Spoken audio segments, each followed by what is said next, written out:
Sisters and brothers, we all do take the name of Jesus every now and then, but we take it only for our convenience sake, not as a relationship in which we live all the time. He is our head and we are its members. So you must just imagine how all the parts of our body are aligned to me. In that same way, all of us have to be aligned to Jesus and draw the good things from Him, just as all our parts of the body also do that.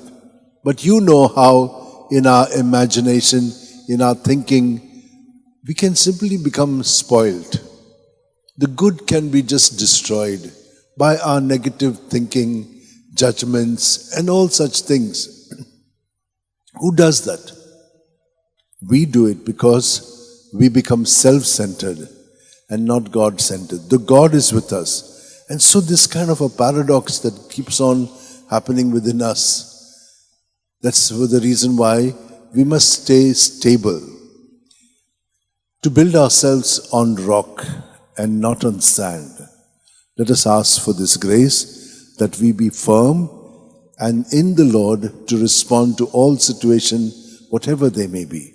Let's join our hands together, close our eyes, and know definitely that God is always leading us into freedom, into peace, into doing all things through Him, with Him, and in Him, so that we in Him bring glory to the Father.